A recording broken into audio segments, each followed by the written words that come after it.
I'd like them to also understand that you can't be for the liberation of Black people unless all Black people are included within that effort. And an understanding that the movements for which we are marching right now were actually started by queer Black people.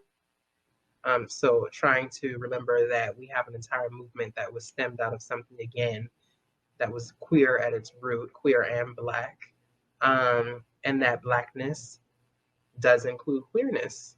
And the sooner we can accept that, and the sooner we can deconstruct the ways in which we police and chastise ourselves, which are internalized behaviors as a result to being colonized, the sooner we can deconstruct that whiteness within ourselves, the sooner we can actually make a viable plan for the liberation of all Black lives. Black people, we have a lot of work to do, and as Vanity points out, a lot of it has to do with unlearning the whiteness that has shaped our prejudiced society. In today's episode, I asked Vanity Reid Deterville to come on our show to talk to me about her transition in life, as well as her work to uplift and fight for the Black members of the LGBTQIA community. I met Vanity way back at the beginning of my journey to build BossLocks, and it just so happened that she was in the early stages of her transition. So it was only right that I asked her to be the first person on my platform to address the lack of support we've had for our brothers, sisters, and non-binary Black people in the LGBTQIA community. All Black lives matter. And to prove it to you, I'd like to welcome you to episode 8, Unlearning the Whiteness with Vanity Reid Deterville. All right, hello everyone. My name is Walter Gaynor II, and I'd like to welcome you to BossLocks. We are redefining professionalism and proving that natural hair and professionalism do coexist. Now, today I have the honor and privilege of speaking with Vanity Reid Deterville. How are you doing today?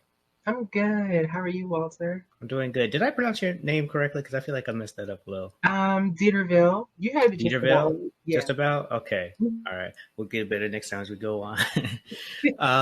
So for anyone who's not familiar with Vanity, she is a part of Charleston's Gullah Geechee community, an advocate, activist for policies and support for the Black, people of color, and LGBTQ communities, and recently became the program director for the LGBTQ Center in Durham. Is that right? Yeah, that's right. That's right. Nice. And also, for those who've been listening since the beginning, she works with the Transformative Teaching Coalition with Jasana McDaniel. So she has done a lot of things throughout her life, her journey, and I have a bunch of questions. But to start it all off, can you name 3 things that most people don't know about you? 3 things that most people don't know about me. I think that most folks don't know that I'm a hopeless romantic. Oh, yeah. I feel like most folks don't know how much I like sushi. And I also feel like folks don't really understand the type of energy I experience daily. So, yeah, I'll keep it at those 3. Okay, those are 3 interesting things. So I like to kind of dive into each of these. So hopeless romantic. What led you to saying that's like one of the things that most people don't know about you? Because I feel like I am very drawn to more than one person. I don't live a monogamous life. And so in that process of finding where exactly within polyamory my sexuality lies, I feel like I come across a lot of genuine spirits, and I love easily. And when I do love easily, I end up loving maybe sometimes a little too much than I should. But I just feel like I'm very drawn heavily to folks that I have like a natural affinity to. And that may not be the best thing, you know? The best thing for you or for that other person? For me. For you? Yeah. Interesting. Yeah, it is interesting. You think about love, and I think that we all have these kind of expectations of what love means and what it looks like. But at the end of the day, you can't really put like a real label on it. Like I feel like our hearts are really drawn to whatever we're drawn to. And sometimes we really can't control that. Sometimes it's just not the right thing for us, but it's still what we want and what's really important to us. Yeah, it's like, I'm in a poly relationship right now, but there has been the constraint of distance between us, Mm, and the fact that my partner also has a family to themselves.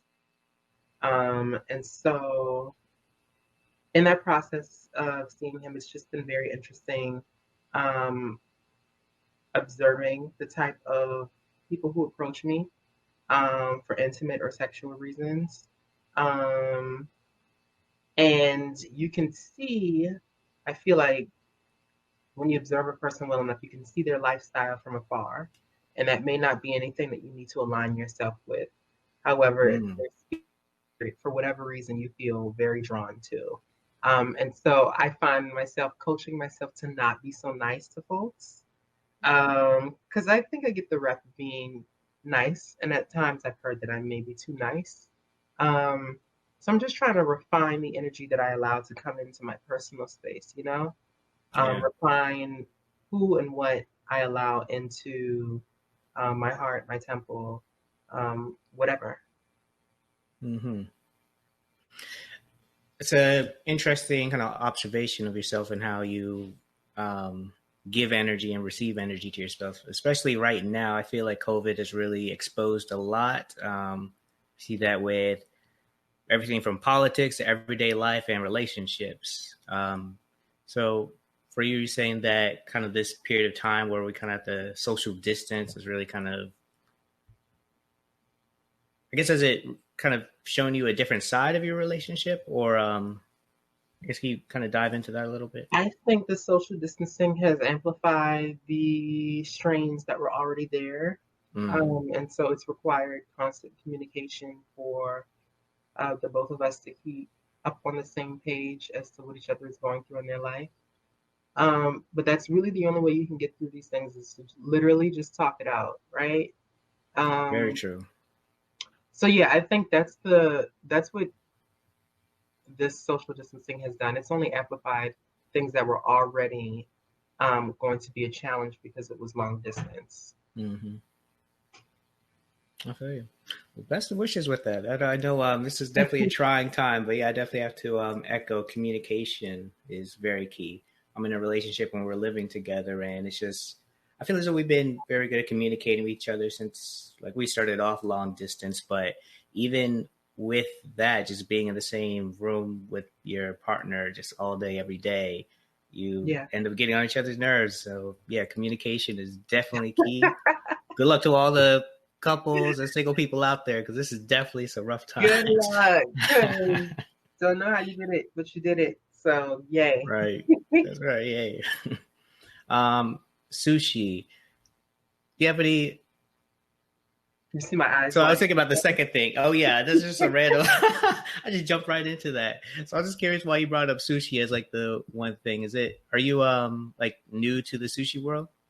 No, I'm not new to it, but I have found that I really enjoy going to sushi, going to eat sushi, even sometimes by myself. It's like very enjoyable because I don't get classic rolls. I get like nigiri, the little nuggets of fish and rice, and um, really different to observe from sushi bar to sushi bar, how it's prepared, how the texture, the taste, or whatever. I just really find it an enjoyable experience. And I could do it by myself if it came to it, but I often do it with someone. It's been a while because of considering, but Mm-hmm. um, it's just something I think of when I think of peace. All right. I've That's interesting. I was just gonna say, oh yeah, I like how it tastes, but you went deep into it. I also realized that recently I've Yeah, I'm deep for no reason. You'll no, I learn. love it. Yeah, we're gonna have to do a whole new like series about sushi and unraveling and how each layer shows it. I don't know. We'll have to work on that. That's gonna be a new project. That could. Let me know when you Yeah. do it. All right. Um, what is so? I guess another thing to really highlight that you're born and raised in Charleston, and I'm from Charleston as well, but I've been removed for a while. I still touch back down every now and then, but now when I go back, I start to feel like a tourist, to be honest. So, Mm. what is one of your go-to sushi places in Charleston for the next time I visit? One of my go-tos used to be Tasty Thai on King Street, but now there's only a Mount Pleasant location because they had to close. Um, and I think both Fuji, which is either Mount Pleasant or downtown, I've heard of Fuji actually. prefer the downtown location, or Zen Asian Fusion, which is in West Ashley. But I think I like Okay. Fuji the best. Oh yeah. Whoa, and there's this spot that's really, really for um, group get-togethers or dates or whatever. Um, it's called Locals Sushi, and they have live performances sometimes, and you can see the sushi bar, and it's yeah. So Locals, Fuji, probably be my top two. Okay, locals in Fuji. Actually, I Mhm. remember going to. I thought so when you said Fuji's, I was thinking, oh yeah, that's the one. But then when you said Zen Fusion, I realized, oh no, that's actually the one I heard about. I think I went there for someone's graduation party. We had That's some food. It possible, was yeah. incredible. Okay, we're gonna have to do a sushi tour too. That'll be part of the series. Do it. Do a sushi tour throughout Charleston and talk about unraveling the mysteries of sushi in society. Um, That actually would be well received. If you yeah. joke about it, it'd be well received. Oh, sure. We're going to plan it after this call. We're not going to speak anymore about it. I don't want anyone else to take it first, but Okay, cool. all right. All right. So with number three, which is kind of an interesting one for, you said that most people don't know about you, is the type of energy you receive on just everyday basis. Can you dive a hmm little bit more into that? Um, so I kind of alluded to it earlier when I was talking about my love life. Hmm. And that's one aspect of it, but just the people that are drawn to you for whatever reason. I do speak a lot, and it happens to be in public or public forum, whether on panels, virtually or in person, whether within the community. Um, I think I have created my name for one of the young vocal activists of the city, and in that process, people are drawn to you not only for the things you fight for, but for the story that you have and the way you communicate that with society.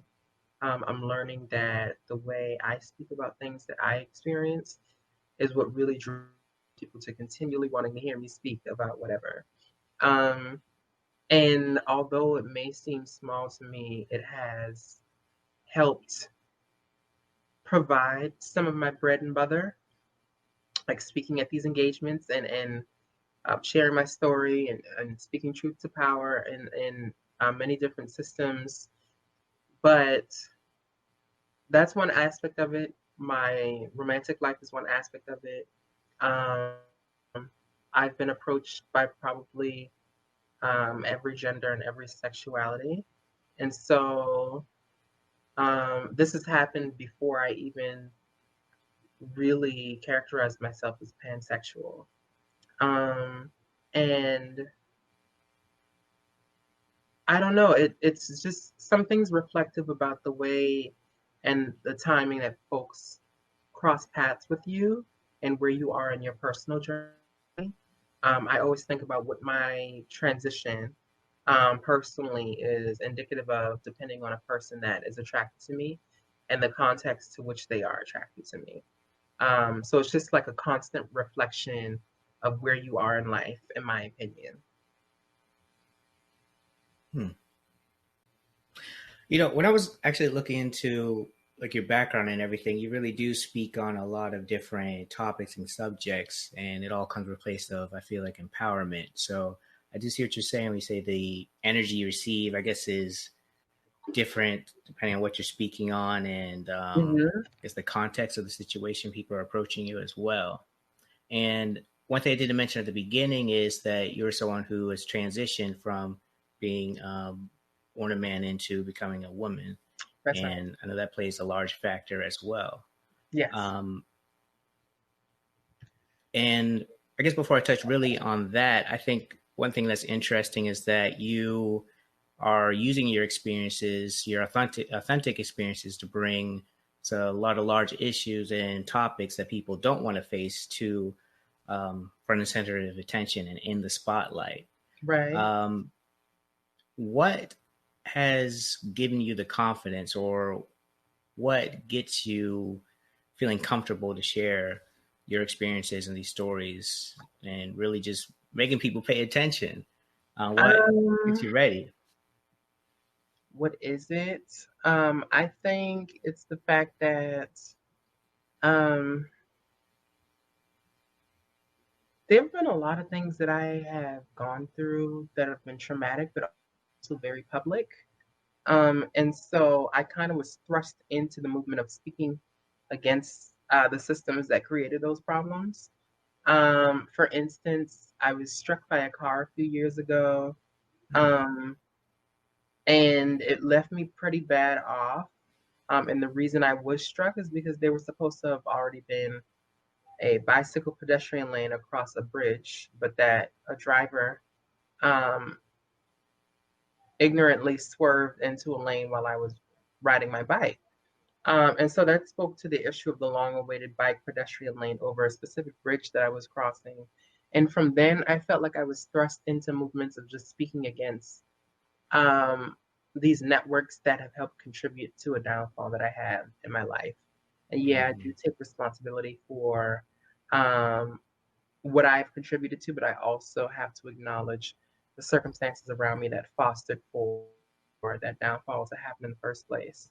Um, from then, I became pretty vocal on many other things, LGBTQ homelessness, the issues that come with being on the street, substance abuse, political protection, community safety and redevelopment. There's just so many things that I saw once I started speaking up on one thing that intersected with that. And so it was just like, wow, we really don't live single issue lives, right? So I think that allows me to be able to talk about my transition a little bit more personally. I think one always has to identify when they have privilege despite being disparaged. And so the fact that I was able to finish school and obtain a degree really sets a standard and a precedent for the of what a trans woman and specifically a Black trans woman is. But we are seeing like a resurgence of positive representation of um, Black uh, women of trans experience. And I think that is critical to really shift in the paradigm and understanding gender and sexuality also. Um, so, some of the things that I have done have already been logged into oral histories. And so I'm just like, okay, well, I've already started using my life as an example. So let me continue. mhm. That's pretty powerful. And also, I'd just like to say, thank you for doing what you do. I don't know if you noticed, but I know that your voice carries a lot of weight. And I think that you probably help people that you've never met, probably won't ever meet, but just knowing that there's someone like you out here speaking for the rights and justice, um, it just does something different when you have that representation, and you are that representation for a lot of people. And it's pretty amazing Yeah. what you do. Okay. Forgive me. I'm like moving my camera all around because lighting is All weird. good. Um, Yeah. but yeah, we need as much positive representation as we can possibly get because we've been pummeled with negative tropes of what trans existence is supposed to mean for the longest time. So Hmm. yeah, the time is now. Many revolutions happening amongst us. Great That's time to so be true. alive. Yes, I love what you said about this kind of single issue, I guess maybe perspective that we often face and have. Like, I think just speaking on the Black experience and for Black rights, I know back in the day that a lot of Black women were kind of left out of the conversation because I think it was felt that we needed to just focus on Black lives as a whole, but really just turn Right, it into certain Black lives, getting the right, rights pushed forward. And recently, with all the protests, one thing I thought was really interesting is as people are painting Black Lives Matter on the streets, you also see people painting all Black Lives Matter here and there. And that I think was really powerful for representation, but also I just started to think about um, when it comes to like the LGBTQ community,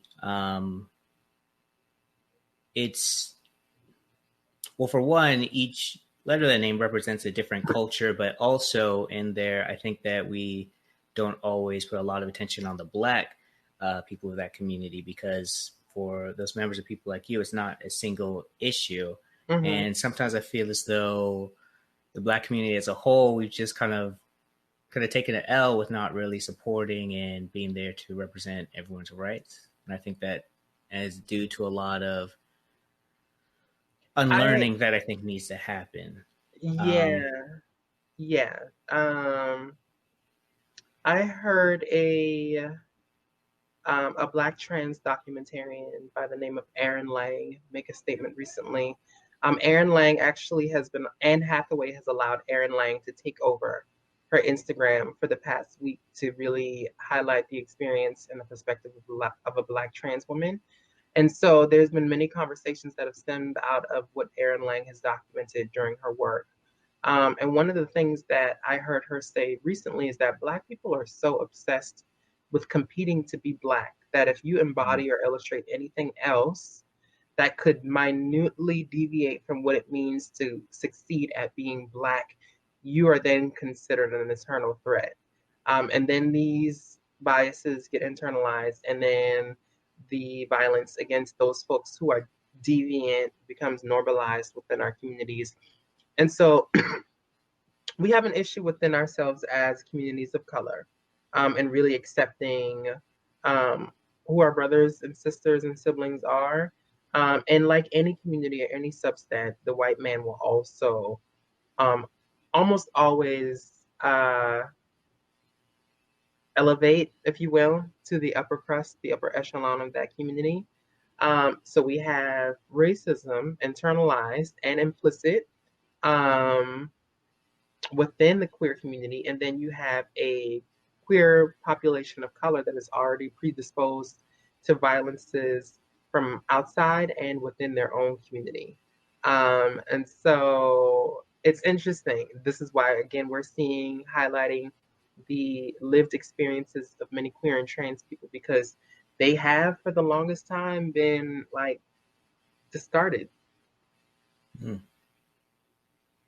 I love how you put that, and that is so true. And I think in so many different forms as well. Like under this, it's like this very podcast is all about natural hair and professionalism, and of course, we want to make white people and other people in power realize that we need to be respected, and our hair being different is really no concern or none of your business as well. But also, I want to speak to people of the Black community who look down on people with natural hair because there is this Oh, interesting please. You just inner opened up competitiveness. You just opened Yeah. up a can of worms with that one. Go ahead, speak on it. Yeah, well, I think that kind of like you said, I feel like a lot of people have worked really hard to get Black people to a higher level and really raise the bar for racial equity.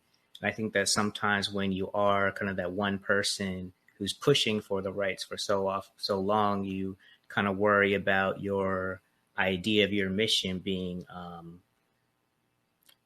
kind of diverted and diluted by other Mm-hmm. things as well. And kind of like what you're saying before, where single issues, I feel like that's kind of like an old way of going about it. I think we live in such a time where there's so much diversity, not just between race, but between our own inner cultures all over the world, that single issues, just focusing on a single issue is really doing it injustice. And when it comes to natural hair, your culture, your preferences, basically however you define yourself and identify yourself, I think that we all needs the appropriate attention, the separate attention, and we can't just loop everything into one or have a group of people take a back seat any longer. Yeah.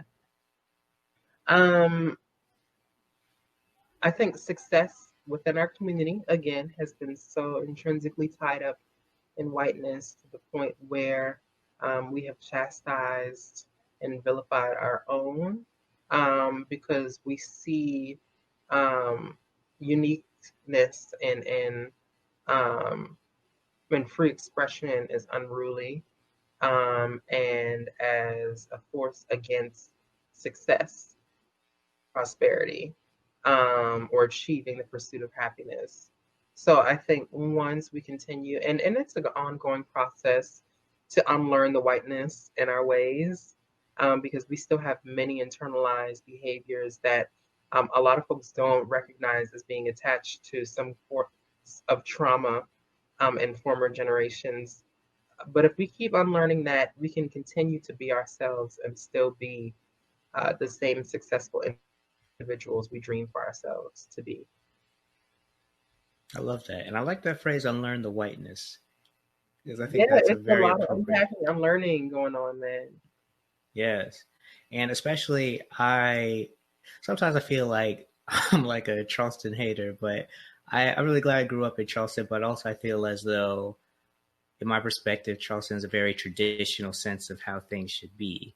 Mm-hmm. Um, from all walks of life. I know my mom, she was blessed to have a store downtown Charleston on Broad Street, and she had a Mm-hmm. gallery that gave people a space for their art that wasn't accepted in any other art gallery because it wasn't paintings of the marsh or the Cooper River Bridge. There are Mm-hmm. paintings Mm-hmm. that the true expressions of what was going on within them. Mm-hmm. And I wanted to bring that up, art, because I read something interesting that not too long ago you actually put on a play, and Oh, that that seems forever ago. yeah, but that play I feel like could probably be shown probably every year for at least the next 10 years, because that topic really takes the untraditional, well, quote unquote untraditional lifestyle and brings it right to people's front and center in Charleston, a place where it's like, this is the way, keep doing it this way. So can you speak a little bit on, um, well, first off, the title that you chose for the play and what it felt like to Mm-hmm. really put that on for Charleston? Um, so this play was actually a good while ago. This was actually very shortly after my first time meeting you. Um, and it was entitled Sugar and the Grits. I drew on a play of words. I chose to highlight grits because it is a staple in Charleston. Excuse me. And I chose to say sugar in the grits because I wanted to mirror a black trans, openly trans, affirming and trans woman in the South, in the Low Country South, and how the placement of her lived experience and her life in this setting is almost like haphazardly putting sugar in the grits. Um, and so I tried to draw the parallel with the illustrations, of course, of what it meant to be me and what it took to finally express myself as me. Um, and a lot of the downfalls that I chose to highlight um, were because of thought of me being in the wrong place at wrong time without the right support or whatever. So it was a very rough draft, but it was successful. I had a cast of about 10 people. And uh, actually, Drasana, I remember one of our first encounters also, Drasana like left after viewing in tears. And Hmm. I didn't really find out until afterward. But it's a project of mine. I never like expanded on it after that first time or anything, but it was something that I feel like I needed personally to release all that was inside me about what was going on with me at the time, what had led up to me being at that point, where I saw my life going. Um, yeah, yeah, Nice. thanks. Hmm. So how was it? So you mentioned like Drasana, she left in tears, and she probably doesn't want us to like dive into her own story. But how was the play received? It was received very well, but one thing I didn't anticipate after completing that huge project um, was that it made me very vulnerable to many people. And I know I did have quite a few vulnerable experiences, but I didn't really think of myself as what negatively connotated vulnerable means, like weak or timid or frail or anything. And so I felt like because I was able to like beautifully expose many parts of myself, many intricacies of myself, um, it left me naked in front of many. And so while the public received it very well, I dealt with some more things internalized immediately after that for the next good while. But that did force me to like start addressing some of the issues that I highlighted in the first place. Um, but yeah, it was just something I never really considered was how I was going to feel after everyone knew what they knew. Um, but after they knew what they knew, I think my credibility, my respect, my name, I think many things had more reach. And that was the base for a lot of growing that I had to do. Oh, congratulations! I know that was a while ago, but that's pretty incredible. One to put on a play. I mean, to create it, put it on, and have it have the impact that it did. I think that's pretty amazing. So Yeah, thank you. congratulations on that. And also, I just know that when I know from personal experience, when you start to really live out your authentic self and put it out there, it's kind of this weird feeling where it's like, oh, this is. It's almost like you can't go back anymore. Like, oh, you've shown the world this is you, and you just have to Hmm. keep going into this weird, uncomfortable setting of just being your true self. Hmm. Hmm. You know? And yeah, to kind of speak on the new opportunities that came after that, like I saw that you were, I think it was CNN, like on this panel or speaking about like our current presidential well, it was like early in the year, I think. So the whoever the current like presidential candidates were at that time, and really like critiquing and sharing your thoughts on who's who and why, basically. Yeah, that opportunity was like in the works for a while, unbeknownst to me. It literally fell into my lap um, from a colleague, another Black woman who is an activist in Charleston with roots that lie there, but also has lived experience in the Northeast. And so she was working, her name is Tamika Gadsden, and at the time she was working for Charleston Act. Well, she is curating for Charleston Activist Network, but at the time she was working as a regional field director for an organization based in Atlanta, I believe, called Black Voters Matter. And Black Voters Matter was contacted by producers at CNN asking for a list of six Black South Carolina Democrats since the South Carolina primary was approaching. And they wanted to know what the folks were thinking across the board when it came to the candidates that were in the race at that point, January, and then again in February. Um, so I received a call. We went through some pre-screening questions, and I was selected as one of the six people. And then we went up and filmed at the Hudson Yard Studios in Manhattan for CNN's New Day with Allison Camerota. And surprisingly, I wasn't nervous for whatever reason, being on an internationally syndicated network, but it went really smoothly. And I think I was able to fairly assess who I wanted to support on an even playing field. When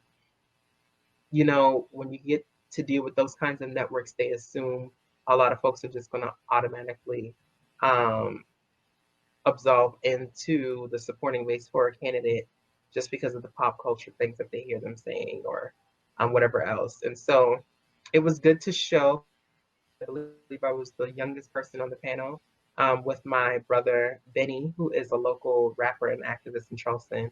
Um, what we really thought as the younger generation of these candidates, and what are the things that are prevalent to our community now.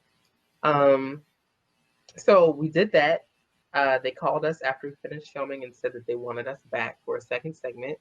They also stressed that they didn't really do second segments with panels before.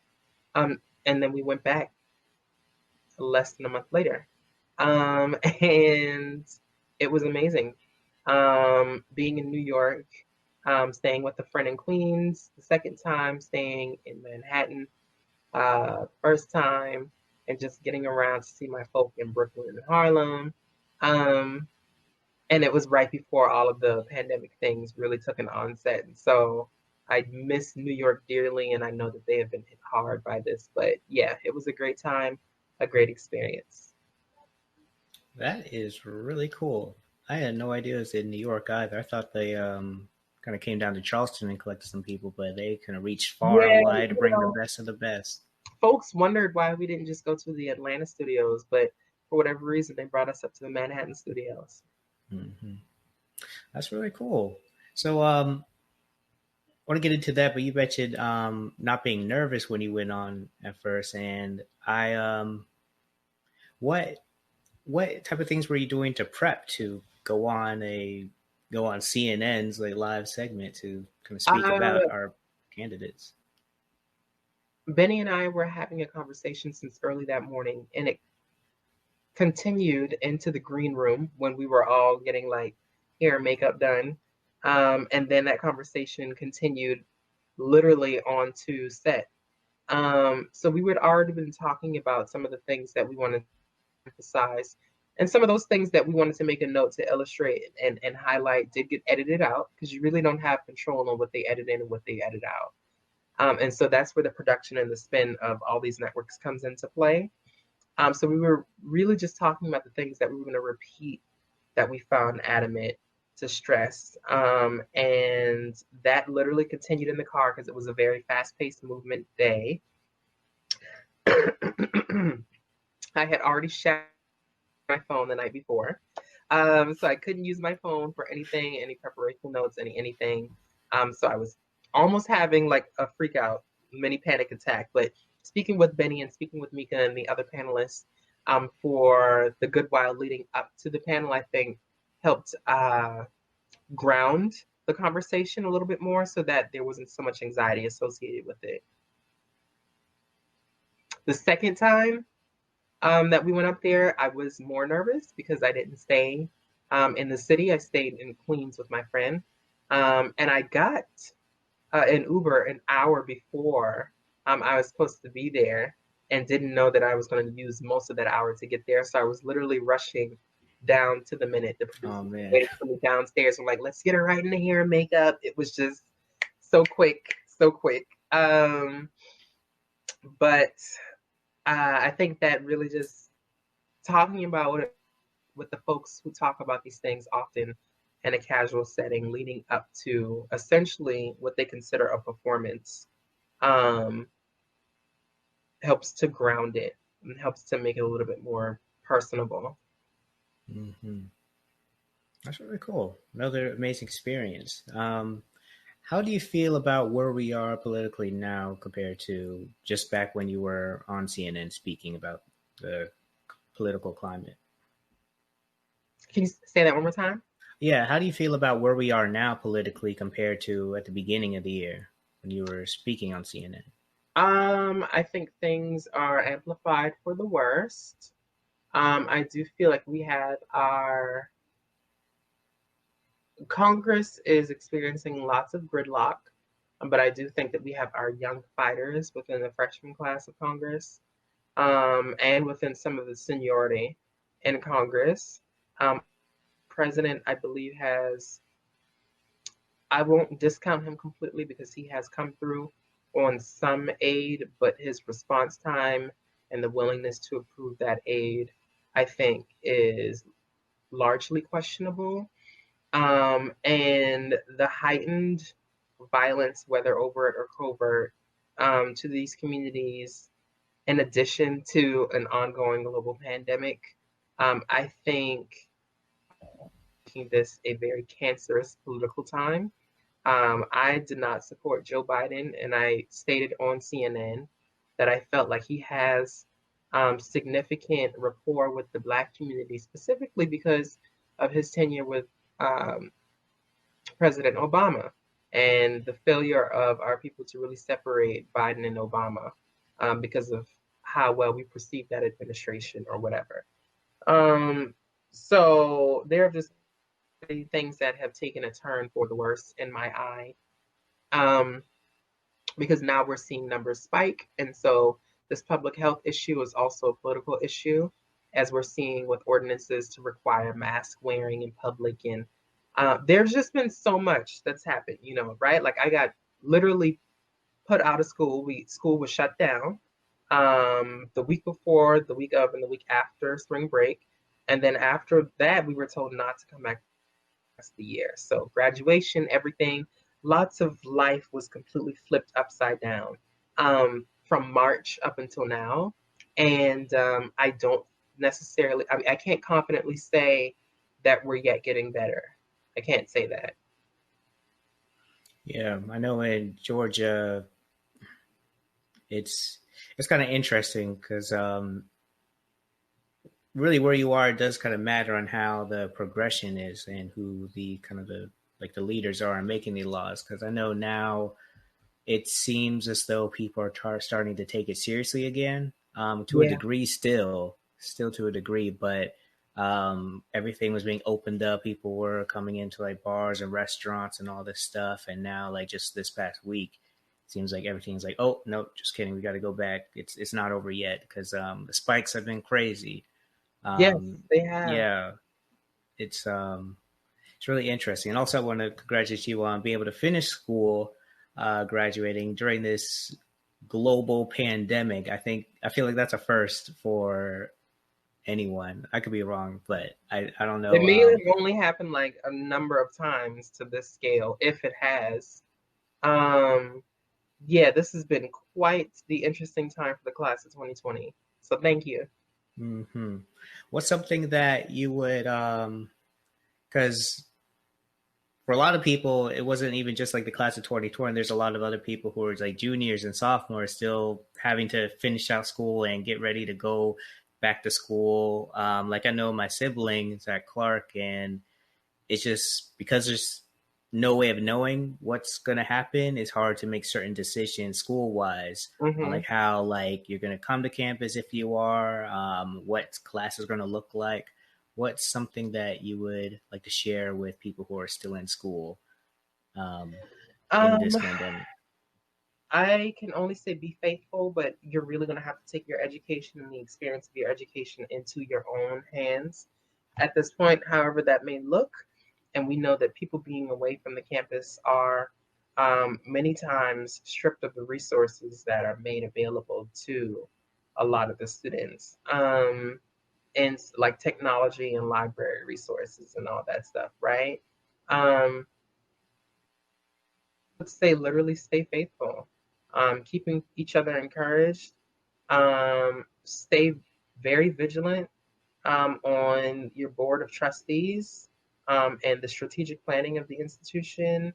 I think I wasn't as um, attentive to the strategic planning happening in the last couple months of the institution, but that was kind of just because I had senioritis and was over anything that had to do with the institution, Right. ready to move into the workforce. And so, for those who are still matriculating through, I would say definitely be involved with the boards and the commissions that are charged with the direction of the institution, because you are paying for your education and paying for those folks to work for your collective good. So stay involved with what's happening with your institution, and just try to make the best decision available.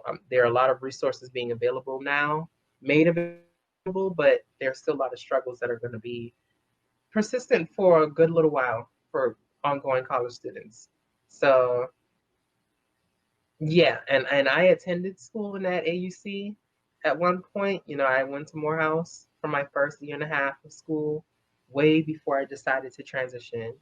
And I see how HBCUs react administratively to some things. So it's important for the students to like be on their necks about stuff. Um, and make sure that they aren't being performative, which by the way, I heard that T.I. is teaching a course at Clark Atlanta now. Just Really he's teaching a business of trap music, if I'm not mistaken, at Clark Atlanta. interesting. Yeah. Well, I'm about to enroll real quick. I could go back to school. Mr. Professor T.I., sir. Oh, wow. That's Professor Tip crazy. Harris. He's going to be a Professor Tip doctor, Harris. um, but he's going to be Really? like an assisting professor in the room with this doctor.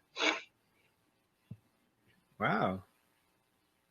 That's interesting. I really like to see people, with the platform and influence and resources give back in different ways. Like that's a very interesting choice to kind of go back to school, but as a teacher, because I think that brings a lot of attention and probably helps to, well, hopefully kind of help students experience education that's not traditional. And that's very big on me. I grew up with alternative learning in a sense. I went to Montessori school and I was homeschooled for a bit and also did dual credit, which really helped out my whole college path. But I think that's really exciting and that's going to provide something new that's needed to the whole educational system. Yeah. Yeah. And speaking of education, educational journey, so you started out going to Morehouse, but then ended up going back to College of Charleston. That's right. Gotcha. What was the reasoning for that? So I lost some funding that I originally had, but also I got caught up in a bit of the Atlanta street life, searching for who I was or running away from the fact that I'm gonna have to admit to everyone in my life who I knew I was. And so I came back home to try to recalibrate my life, which took a few years. I struggled with some things until I addressed them. And then the most feasible option for me was to return to the College of Charleston and just finish the degree there. However, I have made lasting relationships from my time at Morehouse with some folks that I still communicate and look out for me today. And so once you are at Morehouse, you never really are disconnected Mm. from those folks. It's just one of those institutions. But yeah, very interesting time. I'm not the same person I finished school as I was the person who started school. There's been quite the personal evolution, physical also, and it's been for the better. But yeah, those that was two separate cadences in my life. Wow, I didn't realize that. I think college really is. I think part of what I would say the benefits of going to college is kind of is a great way to begin kind of finding your true self and discovering and it really is an interesting experience and that's just for an average day college student but for you it's a complete maybe shift and maybe not shift but really finally coming to terms with who you truly were. That's really interesting. Did you so you say you were struggling with kind of who you are. Did that begin in college or I guess when No, it only came to the forefront around the time that I was in college. I knew that I was going to live as a woman from a very young age, but I wasn't really allowed to act on that as a dependent, as someone living under someone else's roof. Parents and some grandparents were very disapproving. West Indian and a Christian background. I'm no longer religious, but those kinds of uh, confines with my upbringing forced me to have to literally seek school away from home so that I could start to try to figure out and address express myself as I knew I was already. Um, so when I allowed myself to express myself freely and I came to grips with dealing with that expression and letting my parents know this is what it is. That's when some of the issues began that time, around the time that I first enrolled and the time that I dropped out. Um, and then I had already established who I was by the time I returned to school. Hmm. I think that's really beautiful that you were able to come to your true self in the city where you didn't feel like your true self. And I like what you were saying about you had to really kind of leave your environment because I'm very big on like, I think environments, of course, have an impact of who you are in your walk of life. And I really feel strongly that a lot of people need to get out of their own environment, just not even just to like leave whatever life you're living, but just to experience something new.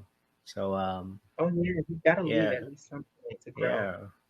So I know that was probably definitely a rough transition, but it's really cool that you left and still came back, but stronger and true to yourself. That's pretty incredible. Thank you. Thank you all for listening to our show. I really appreciate your support and I'm excited to continue to grow with you. Now, last week I mentioned that I'm working on something new and that I would announce it in a couple of weeks, but honestly, I'm too excited to wait for the announcement. I have created the first Facebook group for Black professionals with natural hair. It's a safe place for Black people to come together to support each other's personal, professional, and natural hair journey.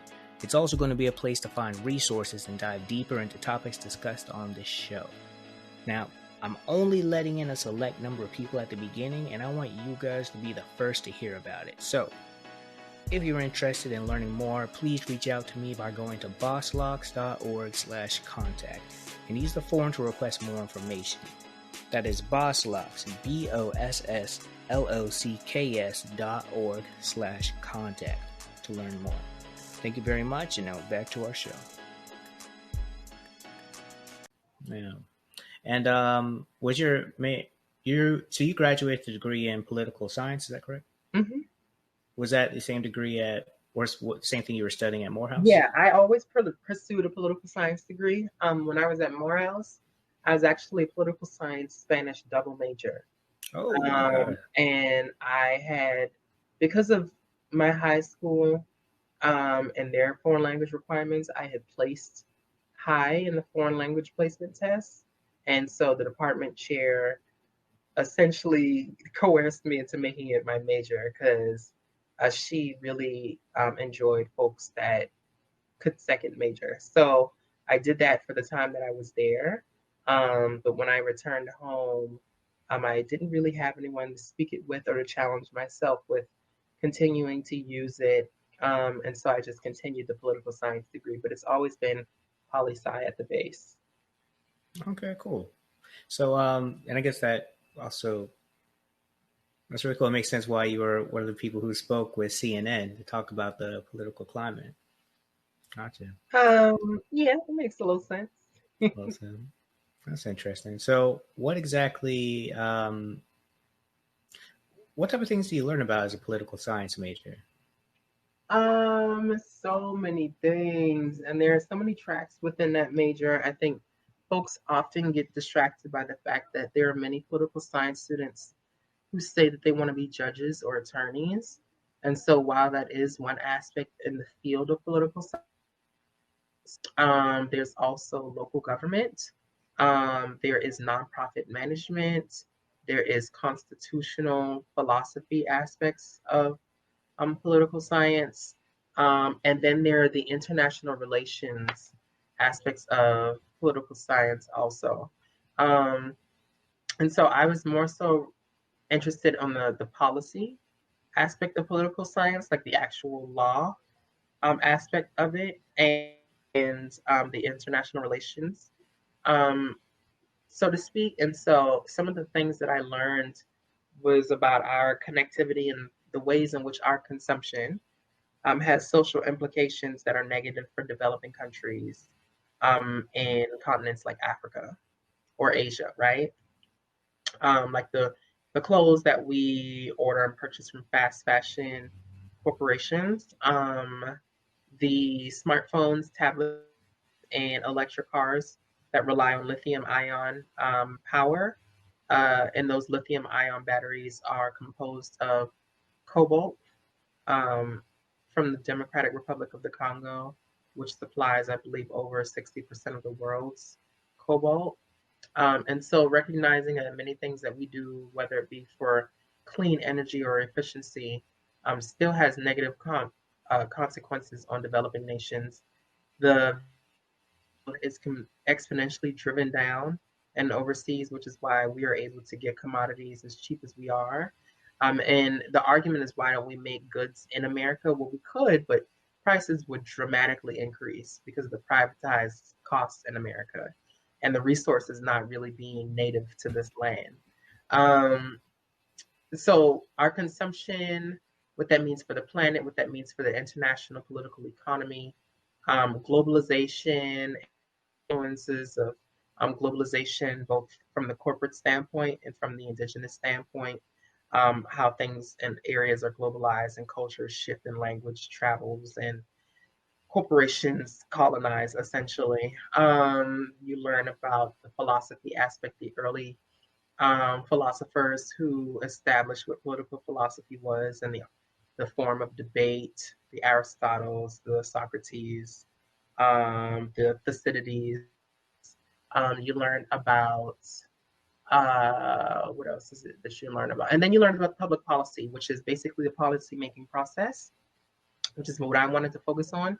The process in which laws are made from a local to a national level, and how you can get involved in that policy making process and many different intervention points. You don't have to necessarily be tied to the state as a politician, but you can be a concerned advocate doing grassroots organizing that can still also lobby for some kind of change, some kind of significant social change. So learning those many access points to the policymaking process and learning how to comprehend policy and understand why policy changes and all of those things, because we have laws that control our lives heavily that don't always protect us.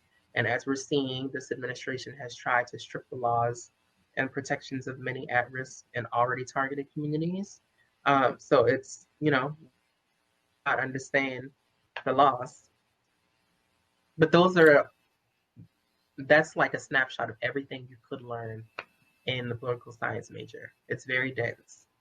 Yes, it is. Wow. That covers a lot, and some of those things I would have thought were specific to having a law degree or a business degree or even like sociology as well. But I guess It it can really serve as is. a precursor for some of those other things. But yeah, like political thought and political theory serve as the base for many disciplines. Okay. Now I want to get into laws, like making laws and how to get involved. But you touched on something that made me think of the movie Uncut Gems. Did you see that movie? I don't think I have. So it was Adam Sandler's most recent movie. It's not at all a comedy, and it's about this man. Adam Sandler plays a man who's a jeweler in New York, Okay. and he kind of quote unquote discovered this gem that I think it came from like some mines in Nigeria, and this whole movie takes place over this gem and basically how much money you can make from it and all that stuff. It's an interesting movie, but Kevin Garnett plays himself really in the movie, and at one point he asks him, "How much did you pay for this?" Because Adam Sandler is expecting to get like millions of dollars from this gem, selling it at this big auction, and he said like maybe like 10,000 or 100,000 or some like small number like that. And he's like, that's how much you paid the people in Africa to get this gem, to risk their lives to save it. And you're out here trying to flip it for millions of dollars. And I think it touches to kind of what you were saying about how we go into, and when I say we, I mean American and other types of Western civilizations go into different communities to kind of strip the resources away without really properly Mm-hmm. accommodating the people who got it. And Mm-hmm. it's this whole like new form of colonization. And I always worry because well, I love that we're seeing this new kind of rise on kind of either going back to Africa, traveling to Africa, learning about our culture, our ancestry. But I also see a lot of businesses like the CEO of Twitter who's also CEO of Square, talking about going down to Africa, spending 6 months there to just study and learn and all these things. It's like, oh man, it's like I I love us going back and getting connected with Africa, but also worry about the other worlds who are already there and are continuing to look there to kind of strip and everything like Hmm. that. Um, and I know that was a lot. I actually forgot the question I was going to ask, but what are some of the things that you were learning about, like Congo? I think you mentioned, and how either we're going in for resources or other um, means that companies are taking from the culture. Well, it's been maybe a year, almost two, since I was in that course. But one of the things that I learned was just how much natural resource places like the Congo and many other African nations supply, and how there is a heavy Asian presence in Africa, developing and extracting resources, and paying essentially what is pennies back for it. And then they convert that and refine it into a material that can be used to manufacture components like lithium ion batteries. But the same thing happens with like our clothing. Our clothing that we discard often gets sold and huge bales to African countries. We see the same things in Asian countries when it comes to labor. The way they value their labor is exponentially lower. When it comes to corporations, they're actually kind of predatory on those folks because they are already in a destitute state, so they have no option but to work anyway, and so they are settling for pennies essentially. Um, so that's just a brief overview of some of the things that I've learned. Um, is like the core of the world, which provides the natural resources, and then the periphery, which is those who go to the core countries to extract what they have. Um, and of course, we're on the periphery. And yeah, it's just really taught me about what our consumption means, despite we're trying to be clean and use clean energy and become more efficient in our technology. And in doing that, which we consider a sustainable effort, we are negatively impacting other folks. So it's important to really analyze what sustainability means across many different terms, because certain pillars of sustainability when it comes to economic and environmental may really overshadow political and social sustainability and what that means for um, those with less access. Mm. So our own sustainability could in fact harm other cultures, countries, and societies. Mm-hmm. Mm-hmm. Interesting. Hmm. Very interesting. So as we're kind of getting closer to election day, both presidential and just across the board, what are some things that you think that we should kind of be paying attention to or look out for our politicians to speak on? Um, it will be interesting to learn how we continue to handle this pandemic because it is far from over. And the fact that we have begun the second wave of infections despite not really even recovering from the first wave of coronavirus cases shows that we allow our freedoms to get in the way of what is right for the collective good at times, because this is the land of the free and it's been decreed that way. So that's my top priority. My next priority will also be the continued accommodations from the government for those who have had their streams of income disrupted, from those who are like at risk of contracting this virus, and also pressuring the pandemic response task force of the White House to really make sure that they have like upped their ante when it comes to preparing for something like this again. That's all I really care about, that and student loan forgiveness from politicians, but also our international relations right now, because we have a president on and most wanted list for Iran. And while the most wanted list for important leaders is not uncommon, it is um, speaking to a larger issue um, that our government has allowed to happen. And so I have my specific issues that I feel like the protections for trans and queer people in the Affordable Care Act, especially really beefing up the root of the Affordable Care Act from the Civil Rights Act of 1964, legislation like that, just establishing more security for the American people overall is what I want to hear about. Gotcha. And none of these are going to take a back seat because we can tackle all issues at once. Oh no. Mhm. All right. Now, to go back into how laws and policies are made, that's something that's really, it's so like I started BossLocks. Well, basically, it came from my own journey to trying to understand how I could go into professional settings and even get job interviews with my locks and keep them the way they are.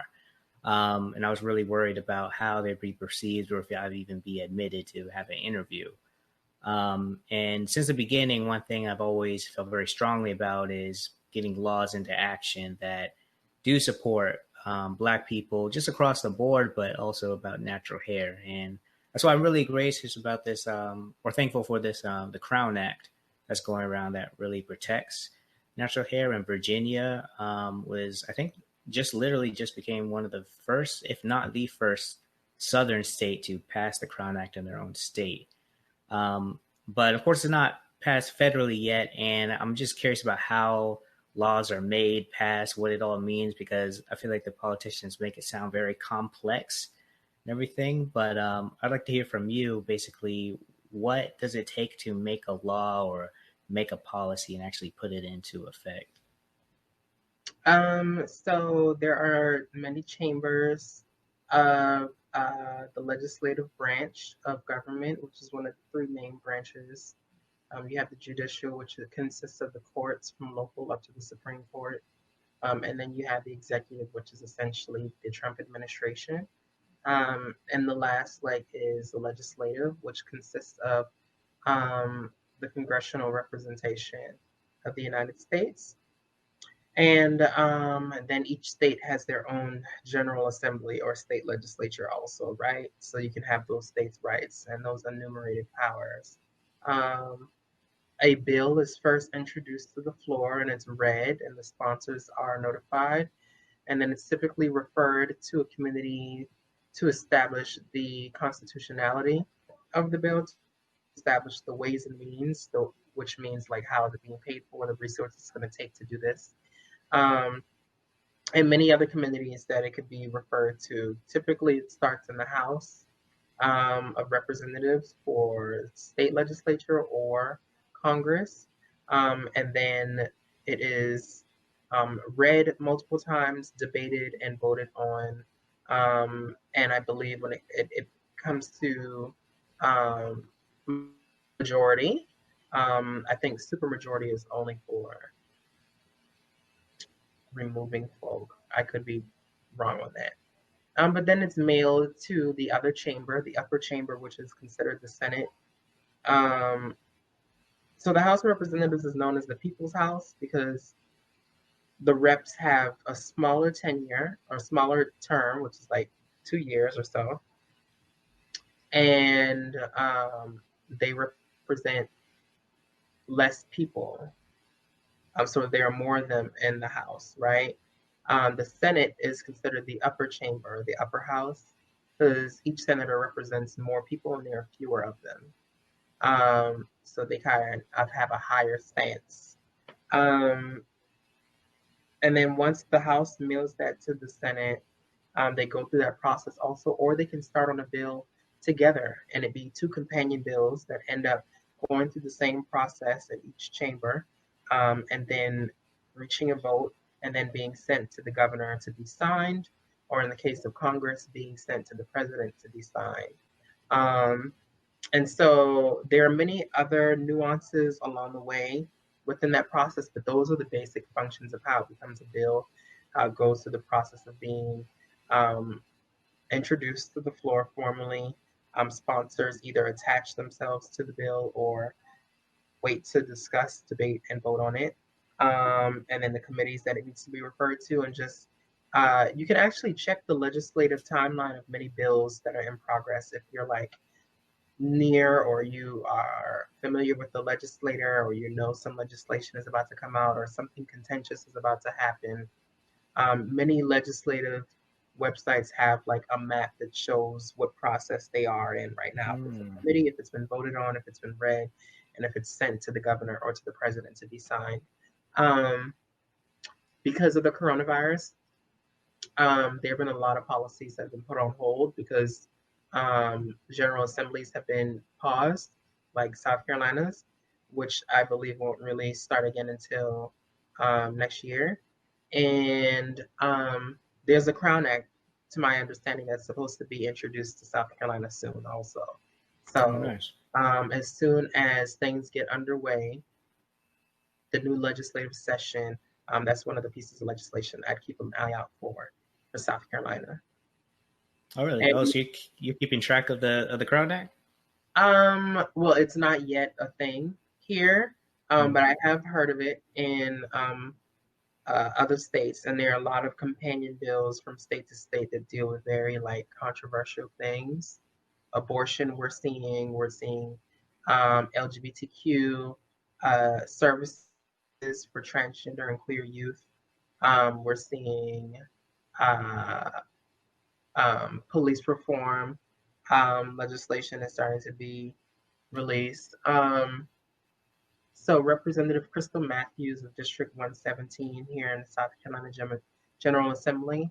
I spoke with her because I worked for a campaign team for her at one point, and she said that she did have plans on introducing that. To my knowledge, it isn't yet, but I could be wrong, or it could be coming very soon. Hmm. Do you feel that because of this pandemic, you are kind of patient with the pace that things are getting passed and addressed, or do you feel that now more than ever is the time to kind of keep your foot on the pedal and hold people accountable? I think that this was a reset button for many folks, but it is definitely time to hold fire to the power structures. This is the most important time to do that. Gotcha. And because you do a lot with advocacy, how exactly do we do that besides just posting on Instagram or tweeting? Like, how do we hold politicians and policymakers accountable? All of their contact information is public record because they are public elected officials. And so you can go on forums, Instagram pages, you can go on Facebook, you can go on ACLU or HRC's website, Southern Poverty Law Firm.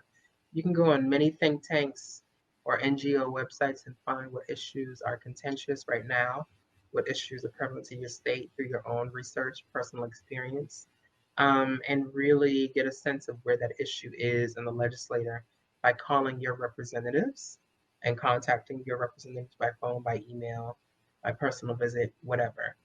These folks are required to hear what you have to say as a constituent.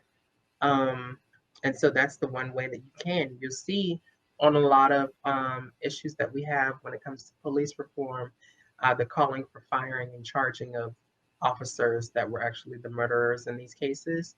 In the process, we've had a heightened oversight as to what needs to happen to file a formal complaint. You call the attorney general, you call a police union, you call the governor, you call the representatives for that constituency. You just get in touch with the representatives legislatively, and then the more you contact them, the more they have to log this as being an issue, and then that public opinion or the prevalence of them hearing about it becomes something that's on the agenda. Wow. So calling actually does work, makes a difference, and Yeah, and it's it's like a expected. tally system, if I'm not mistaken, for a lot of legislators. Like if you call and you stay in the event, or if you have a campaign or a team of folks that are focusing on an issue or an organization and you call, like, they're required to log it as a specific issue, however many times.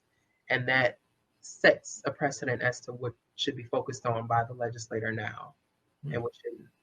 So every one person's voice really does make a difference because you have to log every single, I guess, like quote unquote complaint Yeah, or but I would say inquiry. reinvent the wheel, do your research and find out what issues you're passionate about and what efforts are already in place around those issues so that you could join that movement. Interesting. You mentioned one of those issues being services for queer and trans youth. Is that right? Yeah. Or what exactly are some of these services that are being discussed or called for? Um, well, actually, there is legislation that was introduced in South Carolina to prevent children younger than 18 from receiving any kind of services that dealt with trans or non-conforming existence. Um, but that could include as little as counseling services. It could include um, hormonal transitions. It could include cosmetic surgeries, gender affirmation and reassignment surgeries. It could include name changes and sex changes through the courts. It could include drives for transitioning one's closet because a large portion of the transition is aesthetically exterior. And I think we get caught up on the transition being surgical, but there are many different aspects of transgender and gender affirming related services. And there's legislation to block folks who are younger than 18 from receiving those services. But like I said, some of the services could just literally be counseling about what it is that you're experiencing. Um, and yeah, many other things. But those are Right. some of them. I guess the list goes on and on. Hmm. I think the counseling piece is really important. How old were you when you first realized that you were a woman? I was 8, 8 years very old. young. I was 8, Interesting. Hmm. yeah. And I mean, do you remember kind of what that, I guess, realization was like? Because I can only imagine just being 8 years old, just trying to figure out life in general is just interesting. But to have that realization, I think, is very, could be tough, I guess, depending on your environment. So, what was it like for you? So I told a grandmother of mine, a late grandmother of mine, and I knew that I had the support of an older woman in my family when I first voiced it. Um, but I was clear in understanding that many of the men in my family would have a huge problem with it, and so I was made to like keep it a secret until I could support for myself, and that's what happened. I suppressed it until I could get out of the house. Um, but I was forewarned of masculinities that would not uh, respect what it was that I said. But I knew that I still had the support of some of the women in my family also. So there was Hmm. that duality to voicing that. Interesting. So, if you were able to have your voice sent back in time, what's something that you would like to say to your younger self? I would say to continue going against the grain. I would say cherish the relationships that you make because they will prove to be fruitful for you and the world.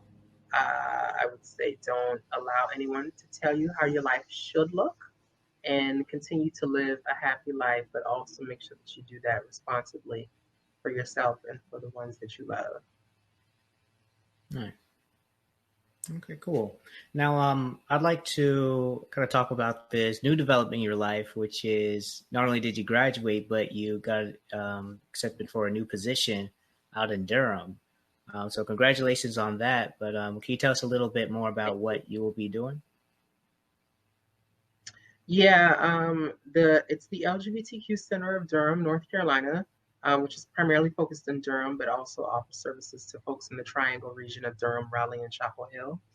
Um, I am hired as the programs director for the Gender Resources and Advocacy Support Program, also known as GRASP. And essentially, I'll be overseeing some of the already existing programs that are at the center, such as the Name Change Navigator and trans support groups. I'm so sorry. Did not know we were cutting grass today. But I'll basically be trying to implement a new program in addition to overseeing some of the programs that have already been there at the center for a few years and answering directly to the executive director. My first year of work is primarily going to be research, establishing a social capital with those in Durham, Chapel Hill, and Raleigh, and really gaining a sense of the community and the target areas of need. Gotcha. So that's a pretty big role, and especially one right out of college. I mean, of course, I feel as though you're definitely qualified and have a lot of value to bring. But I'm curious about like that interview process for you because I know as well. I guess in that environment, it probably doesn't have as much of a like large like intimidation factor. But I know with me, going into interviews for a while, I felt a little insecure just about having locks or kind of being black in like a white office environment. Yeah. Um, what was it like for you interviewing as not only a black person but a black trans woman? Well, that wasn't the first job that I applied for, but it was the first job that expressed that they wanted me to work for that center. So I applied for about five positions, I think, to be honest. One was a fellowship in New York. One was an organizing position with an organization called the Charleston Area Justice Ministry in Charleston, which is the sister affiliate organization of 22 other organizations across the nation. Um, and I was even asked to become the executive director of the affiliate organization in Columbia, South Carolina. Um, that didn't work out. The fellowship in New York did not work out because they put an all state freeze on hiring for the state of New York.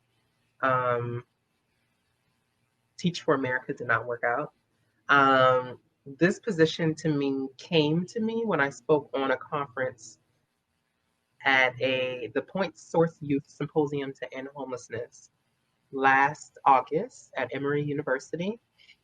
I spoke on a panel about intergenerational social action, especially with a focus on housing insecurity and housing homeless youth. And one of my co-panelists was the former executive director for the center, Helena Craig. And after speaking and talking about what we thought was important, she walked up and said, "We need you to work for us." Um, they actually wanted me to work for them starting January of this year, but I told them I couldn't do that because I needed to finish my last semester of school before doing anything. And then things hit with the pandemic and funding got cut. So then the funding needed to be reestablished for the position itself. And I went through the process after being notified that the funding had come in. And I started reapplying for the position, I believe, in February or March. So between then and now is when I found out my acceptance and now planning my move to Durham. So many positions I applied for, not many that came to me. And the first one that actually came to me expressing, I guess I should say that was the first time that networking actually was not. It was one of the few times that networking had unknowingly brought about a job opportunity for me. So I'm very blessed, again, that the way that I spoke about the things that I am passionate about alongside these women was enough for them to see me as a valuable asset to their center. Nice. Okay, cool. So it all ended up working out in the end. That's true. Nice. Cool. So when you were kind of selecting the different places you're going to interview, did you consciously, because it sounds as though with each of these positions, there were kind of places and environments that you would definitely feel comfortable in, kind of fit with your own morals and whatnot. Was that a kind of conscious effort on your part? To apply to the places that I apply to? Yeah, or kind of finding places that fit with your own, what was passionate to you, I guess, or important to you.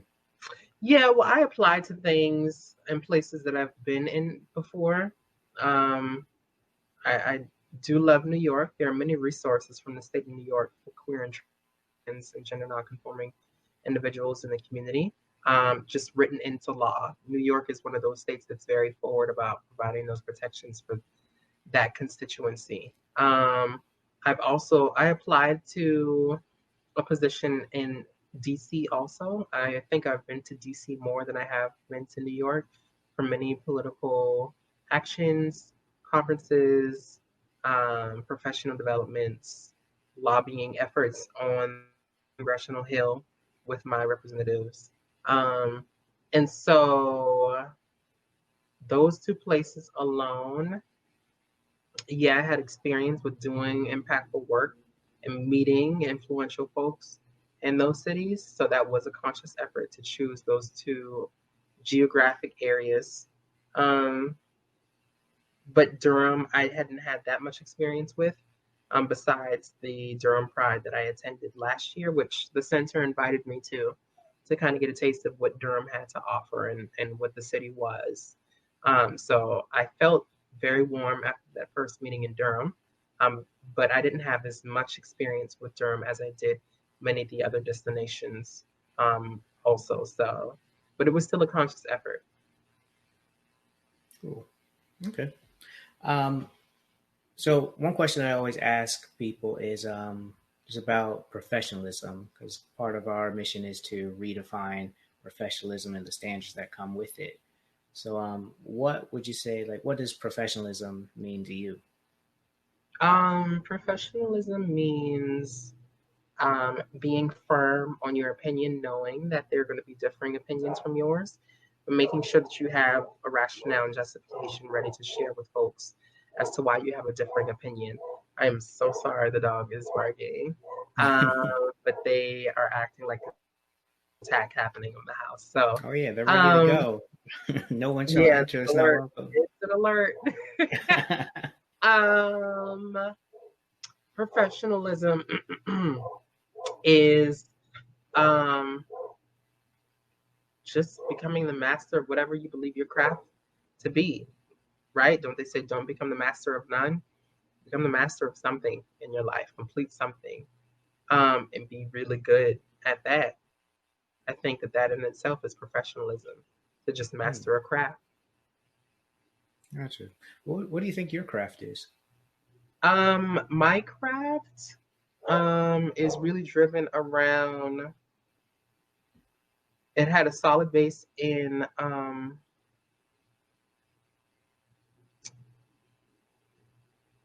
speaking and community redevelopment, um, community engagements, social activism, and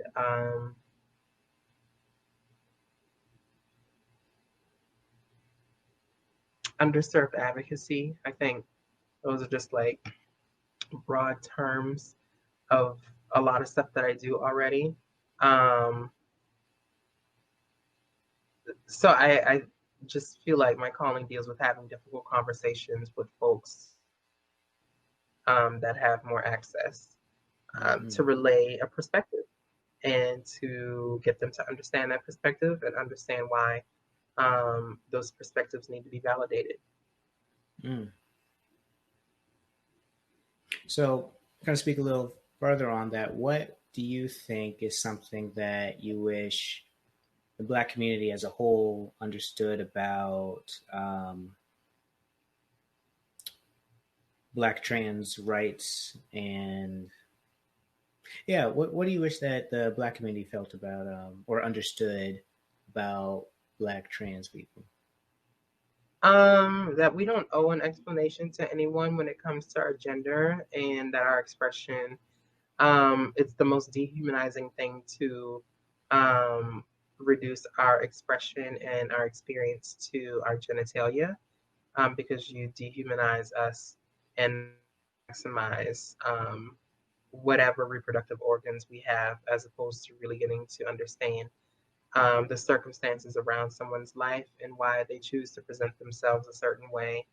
I'd like them to also understand that you can't be for the liberation of Black people unless all Black people are included within that effort. And an understanding that the movements for which we are marching right now were actually started by queer Black people.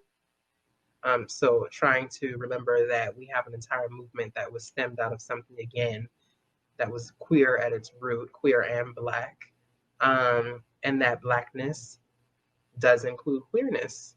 And the sooner we can accept that, and the sooner we can deconstruct the ways in which we police and chastise ourselves, which are internalized behaviors as a result to being colonized, the sooner we can deconstruct that whiteness within ourselves, the sooner we can actually make a viable plan for the liberation of all Black lives. Love that. It goes back to earlier what you were speaking on unlearning the whiteness, I think you said. Mm. Exactly. All right, cool. And that's actually a very good point because I believe his name is Bayard Rustin. Hmm. I hope I didn't. But oh, okay, yeah. Who is a gay man who actually organized the March on Washington, and I mean, he did a Hmm. lot of things in his career. But I just think that's so profound because we always look at the leader and kind of paint Martin Luther King as the creator of all of that, but really to get to that point took a lot of different people in there. You're right, and there was a lot of people from the I don't remember all who was involved, but I just know that he and a lot of other people from the LGBTQ community were involved with um, liberating Black people. Hmm. They That's always right. have. Always have been and always will because, like Drasana said earlier in her episode, there's 8,000 ways to be Black, and it's all good. It's all beautiful. Yeah. Wonderful. Cool. And lastly, so part of this show is to kind of dive into natural hair. So I'm curious to hear about your own natural hair journey and experience, or anything you wanted to speak on. Sure. I'm wearing my natural hair right now, and all of its thickness, and I've been growing it since um, October or November 2017. So it's been out 2.5 years now. Um, and a classmate of mine named Courtney Hicks actually inspired me with the way that she wore her hair.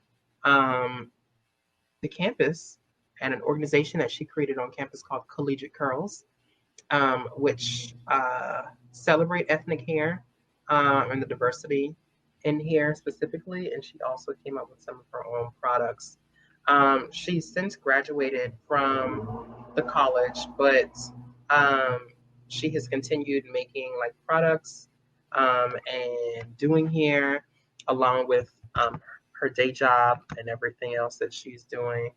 And so I just, I had a head full of hair, and I was encouraged by many people to just like show it off. Whether I have it pressed or whether I have it out natural right now, it's a little too hot and humid for it to be pressed. The summer is more protective styles, more natural. Um, Right. so I used three products of hers, and I want to like correctly identify them. She lock and curl refreshing rose water. She has a citrus growth oil, and she has a shea butter frosting. With shea butter frosting, Interesting. which she used after shampoo and conditioning my hair. And I had a braid out a few days ago, but now this is just like the remnants of like some curly, used to be braidy hair. Just because it is what it is. I might be getting braids soon. Who knows? Like I said, it is hot. It's time for protective styles. But yeah, my hair has been growing way faster than I thought it would. And so I am taking this journey to also mirror how far I've come in my personal transition. Yeah, I was about to say, you said you started 2017, so that was around the same time you started your transition as well. So it's like, Yeah, when you saw me, mhm, when we met, which I think was like summer 17 or late yeah. summer, um, I was just growing my hair, which is why I kept it wrapped up in the scarf all the time. So yeah, Oh, that's cool. So your hair really is kind of like a symbol of where you are. yes, Wow, so you really went all out living your true, authentic self. yeah. I That's mean, why really not? cool. That's right. All right, cool.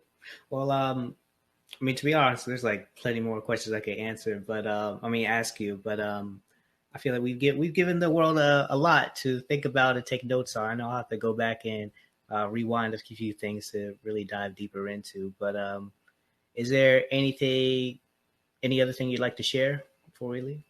Nothing to share, but please stay connected with me on social media platforms, and I'm sure you'll have that for them because I sent them to you, and to see what's like what I'm doing next, the things that I'm part of, things I'm attached of, and continue to be great. Everyone out there who took the time to listen and watch. Wonderful. Well, thank you very much for joining. This is awesome, man. Really glad we were able to reconnect too, because that has been a minute, and I'm really excited to see where you go from here. Thank you. Thank you so much, Walter, for having me. Thank you all for listening to BossLocks, where we redefine professionalism and prove that natural hair and professionalism do coexist. You can learn more about Vanity and follow her journey by visiting bosslocks.org and just scroll down to you see a post with her picture on it. There you can find links to her social pages, learn more about what she's up to, and while you're on our website, why not send us a quick message? You could go to the contact page and use the form to get the inside scoop on the Facebook group, learn more about what we're doing, or just simply say, hey. And I'm serious. I mean, the world is too divided for us not to stay connected. So you can do all that and more by visiting www.bosslocks.org. That is BossLocks.org. Thank you for listening, and we will see you next time.